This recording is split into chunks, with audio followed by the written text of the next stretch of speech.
현재 중국과 일본에서는 한국으로 무조건 떠나야 한다는 주장이 나오고 있어 화제가 되고 있습니다. 게다가 한국에서 절대로 떠나지 말아야 한다는 이야기까지 나오고 있다는데요. 이런 이야기들을 들으면 사실 한국인들은 의아해할 수밖에 없습니다.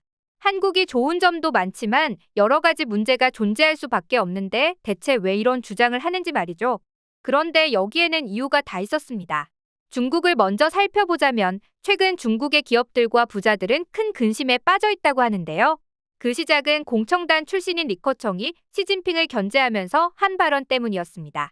그는 중국인들의 60%가 월 소득이 1,000위안 이하, 즉 한국 돈으로 17만 원밖에 못 번다는 충격적인 메시지를 던진 것인데요. 이 메시지는 중국 자체를 분열시킬 수 있을 정도로 위협적이었습니다. 이런 이유 때문인지 시진핑은 사면임 이후 기업의 이익을 모두 나누고 부자들의 재산도 모두 나눠주자는 전격 공동 부유화론을 들고 나왔는데요. 중국의 심한 경제 격차로 인한 불만을 잠재우기 위해 다 같이 잘 사는 방법을 모색하는 것이 아니라 부자들의 재산을 빼서 나눠주자는 것이었습니다. 이에 홍콩의 주요 매체인 SCMP도 이 문제에 대해 자세히 다뤘는데요. 이 기사에 따르면 중국의 기업들은 팬데믹 당시에 자신들이 큰 타격을 입었을 때 아무런 조치도 취해주지 않았으면서 지금은 아예 시진핑 정부의 기부를 강요당하고 있다는 것이었습니다. 그러면서 자신의 재산을 중국 정부가 언제든 빼앗을 수 있다는 위기감이 든 것이죠. 그래서 이제 중국 부자들은 한국으로 거주지를 옮겨야겠다는 말까지 나오고 있는 상황이라는데요. 실제로 현재 중국에서는 이민에 대한 관심이 그 전과는 비교할 수 없을 정도로 급상승하고 있다고 합니다. 중국인들이 이민을 꼭 가야겠다고 결심한 것은 홍콩 외에는 아주 특별한 일이라고 할 수 있는데요. 사실 홍콩 사람들은 중국 정부가 너무 제재를 강력하게 해 이곳은 과거의 홍콩이 아니라며 영국이나 대만으로 이민을 떠났습니다. 이런 상황을 두고 파이낸셜 타임즈는 중국 정부가 중국 시민들의 일상을 훼손시켜 이민이 급증하게 되었다고 보도하기도 했는데요. 실제로 중국 내에서 이민을 고려하고 있거나 실제로 이민을 떠난 사람들은 고학력 전문직 직종이 가장 많습니다. 이들은 이번 중국의 공동 부유화론과 같은 결정에 크게 낙담을 하기도 했는데요. 왜냐하면 자신들이 기껏 노력을 해봤자 그 공을 노력을 하지도 않는 사람들과 나눠 가져야 하기 때문입니다. 그래서 중국 이민 업체의 말에 따르자면 화웨이와 같은 빅테크 기업의 근무자들이 가장 많이 찾아왔다며 이 사람들과 같은 능력 있는 사람들이 대거 중국을 떠날 것이라는 전망이 나오고 있습니다. 이들이 쉽게 이민을 떠날 수 있는 이유는 기술이 있는 것도 그렇지만 기존의 중국인들은 이런 현상을 우려해 해외에도 사업체들을 미리 여러 개 설립해 두었기 때문인데요. 중국인들은 이제 진짜 때가 왔다며 정말 중국을 떠날 준비를 한다고 합니다.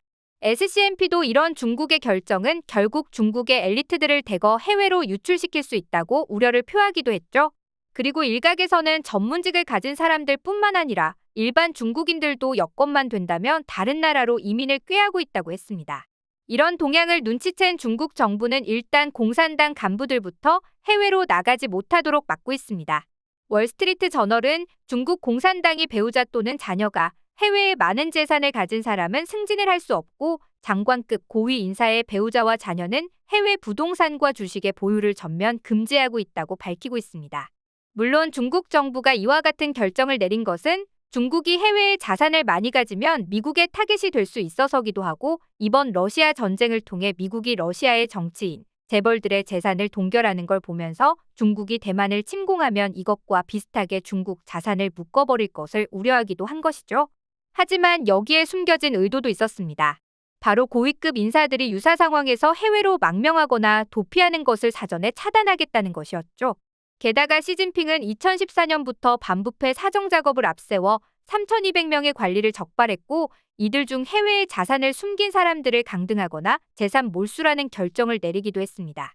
그런데 역시 처음에는 이런 조치가 공산당 간부들로만 이루어져 있지만 이게 금방 민간인들로 확대되는 건 시간 문제입니다. 그러니 나중에는 일반인들도 해외에 돈을 송금하거나 해외에 집을 살려고 해도 아예 불가능하거나 그 절차가 매우 까다로워질 것이라는 전망입니다. 그래서 이걸 예측한 사람들은 지금부터 해외로 눈을 돌리고 있는데요. 이런 가운데 가장 이야기가 많이 나오는 나라가 바로 한국이라는 것입니다. 중국인들에게 한국은 캐나다, 호주, 뉴질랜드와 더불어 이민 가기 좋은 장소로 여겨진다는데요. 특히나 조선족들의 경우 이들은 한국 사회에 자유롭게 드나들 수 있고 영주권 취득하기가 비교적 쉽습니다. 그래서 이들은 이민 1순위로 한국을 주로 뽑는 것이죠. 그런데 조선족뿐만 아니라 이제는 중국의 MZ들도 한국에 오고 싶어 한다고 합니다. 왜냐하면 한국의 높은 임금이 밝혀졌기 때문인데요. 한국의 MZ세대는 1년에 평균 임금이 3,200만 원이라는 보도가 나가자 그동안 한국을 못 사는 나라로 알았던 중국인들은 그야말로 충격을 받은 것입니다. 이 기사에는 일본보다 월급을 더 많이 준다고 한국에서 더 이상 한국을 무시할 수 없다. 한국은 확실히 부자다라는 댓글들이 달렸죠. 이쯤 되면 중국의 월급은 대체 얼마이길래 그래? 라는 생각이 드실 것 같습니다. 중국에서는 대학을 졸업한 신입의 경우 초임이 80에서 120만 원 정도인데요. 한국에 비하면 정말 턱없이 모자란 수준이었죠. 게다가 중국인들은 한국의 최저시급에 대해서도 놀랐는데요. 한국의 2022년 최저시급은 9,160원이었습니다. 그런데 이 소식이 중국에 들리자 중국의 대형 커뮤니티에는 이 뉴스가 무려 10위권 안에 들기도 했습니다. 왜냐하면 중국의 최저시급은 1,700원인 것도 모자라 중국 내에서는 제대로 지켜지지 않는 경우가 많기 때문이죠. 이와 달리 한국은 외국인들에게도 최저시급을 반드시 지켜야 합니다. 하지만 한국인들은 이에 대해 최저시급이 너무 작다며 불만을 한다는 소식을 듣자 2차로 충격을 받으며 그럼 내가 한국에 가서 너네 대신 일할게라며 부러워하고 있던 것이죠. 그럼 일본은 어떨까요? 일본의 상황도 그리 좋진 않습니다. 일본의 경우에도 한국을 앞지르겠다며 반도체에 전문 인원을 투입하고 있다는데요.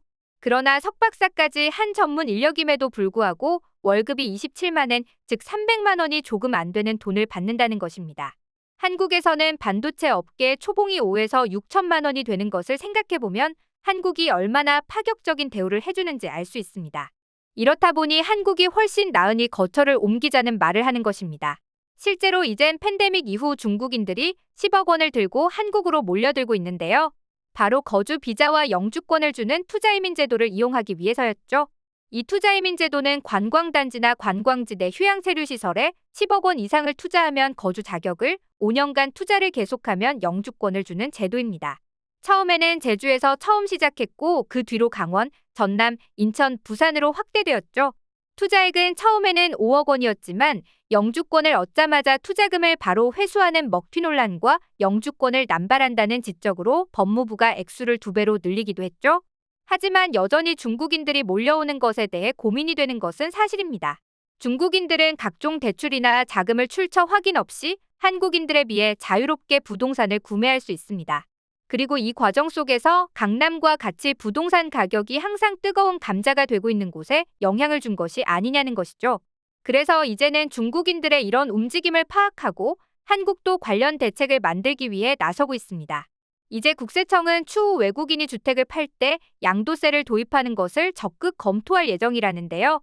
게다가 이제는 중국인들도 다주택을 구매할 때 한국인처럼 자금 출처를 확실히 검증하기로 했죠. 아마 내년쯤에는 확실히 통과가 될 것 같은데요. 하루빨리 정리가 되었으면 좋겠습니다.